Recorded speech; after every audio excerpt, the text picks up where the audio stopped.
You, John Fitzgerald Kennedy, do solemnly swear. I, John Fitzgerald Kennedy, do solemnly swear. That you will faithfully execute the office of President of the United States. That I will faithfully execute the office of President of the United States. And will, to the best of your ability. And will, to the best of my ability. Preserve, protect, and defend the Constitution of the United States. Preserve, protect, and defend the Constitution of the United States. So help you God. So help me God.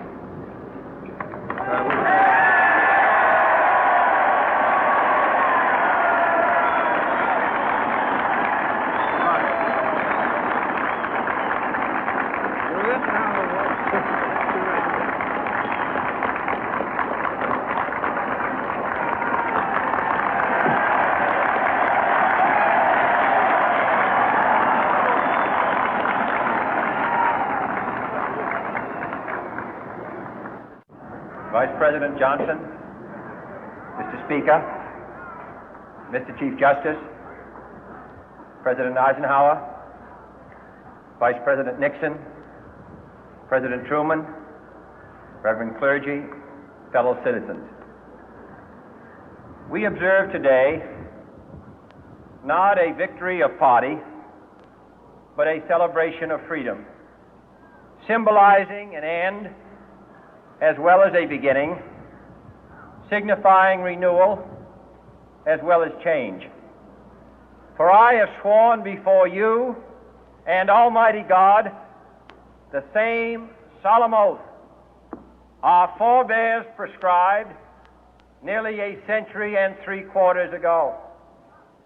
The world is very different now, for man holds in his mortal hands the power to abolish all forms of human poverty and all forms of human life. And yet the same revolutionary beliefs for which our forebears fought are still at issue around the globe. The belief that the rights of man come not from the generosity of the state, but from the hand of God. We dare not forget today that we are the heirs of that first revolution.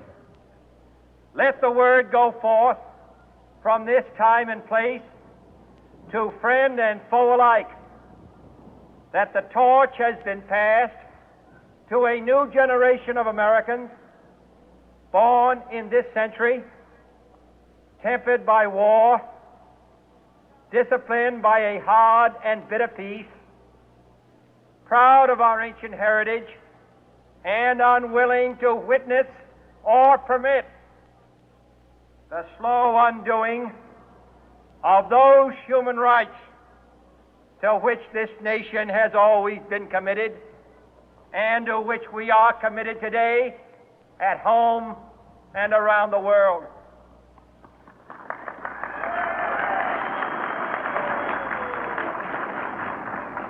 Let every nation know, whether it wishes us well or ill, that we shall pay any price, bear any burden, meet any hardship, support any friend, oppose any foe to assure the survival and the success of liberty.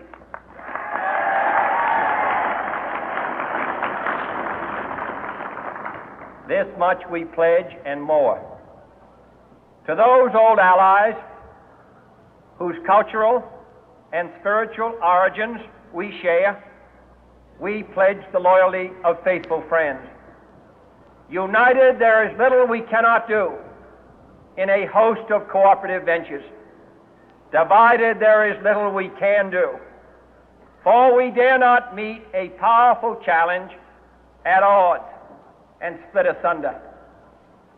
To those new states whom we welcome to the ranks of the free, we pledge our word that one form of colonial control shall not have passed away, merely to be replaced by a far more iron tyranny.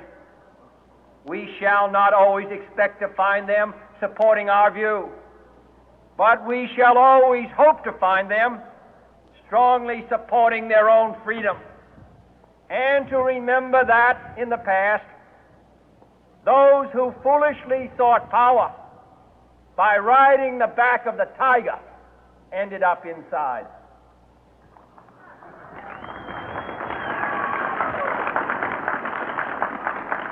To those people in the huts and villages of half the globe struggling to break the bonds of mass misery, we pledge our best efforts to help them help themselves for whatever period is required, not because the communists may be doing it, not because we seek their votes, but because it is right.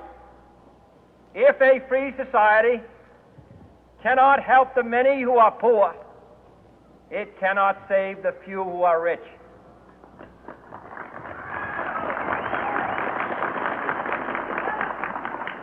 To our sister republics south of our border, we offer a special pledge to convert our good words into good deeds, in a new alliance for progress, to assist free men and free governments in casting off the chains of poverty. But this peaceful revolution of hope cannot become the prey of hostile powers.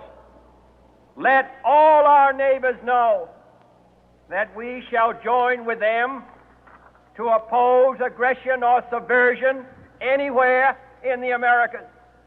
And let every other power know that this hemisphere intends to remain the master of its own house.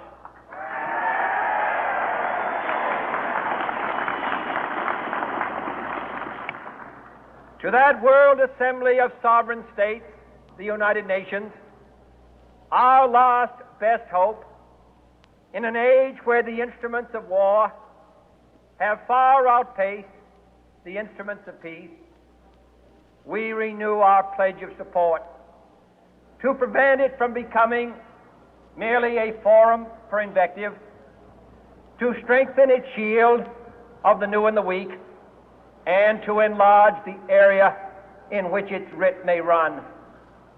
Finally, to those nations who would make themselves our adversary, we offer not a pledge, but a request that both sides begin anew the quest for peace. Before the dark powers of destruction, unleashed by science, engulf all humanity in planned or accidental self-destruction, we dare not tempt them with weakness, for only when our arms are sufficient beyond doubt can we be certain beyond doubt that they will never be employed. But neither can two great and powerful groups of nations take comfort from our present course, both sides overburdened by the cost of modern weapons, both rightly alarmed by the steady spread of the deadly atom, yet both racing to alter that uncertain balance of terror that stays the hand of mankind's final war. So let us begin anew, remembering on both sides that civility is not a sign of weakness, and sincerity is always subject to proof. Let us never negotiate out of fear, but let us never fear to negotiate.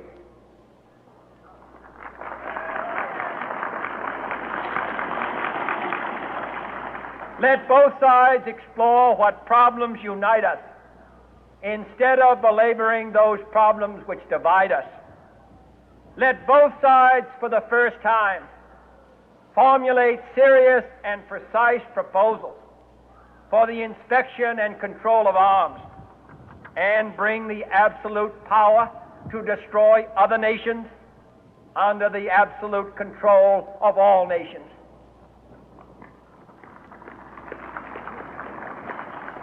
Let both sides seek to invoke the wonders of science instead of its terrors.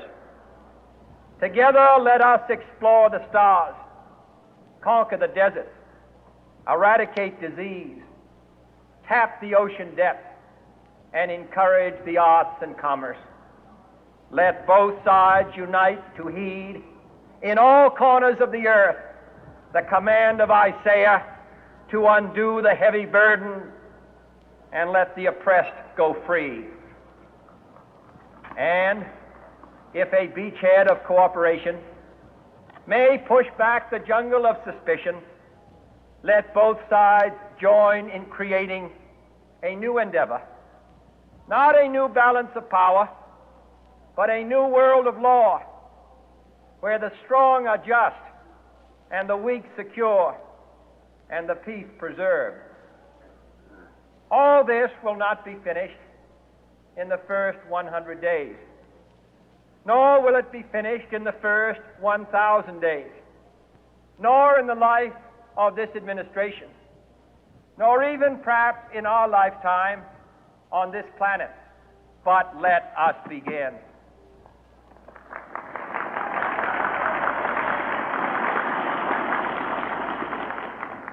In your hands, my fellow citizens, more than mine, will rest the final success or failure of our course.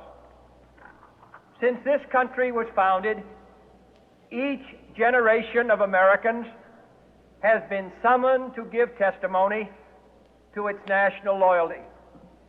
The graves of young Americans who answered the call to service surround the globe. Now the trumpet summons us again, not as a call to bear arms, though arms we need, not as a call to battle, though in battle we are, but a call to bear the burden of a long twilight struggle, year in and year out, rejoicing in hope, patient in tribulation, a struggle against the common enemies of man, tyranny, poverty, disease, and war itself. Can we forge against these enemies a grand and global alliance, north and south, east and west, that can assure a more fruitful life for all mankind? Will you join in that historic effort?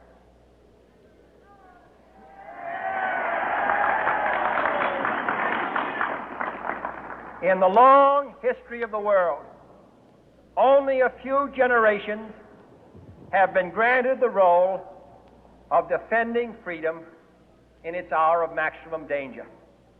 I do not shrink from this responsibility. I welcome it.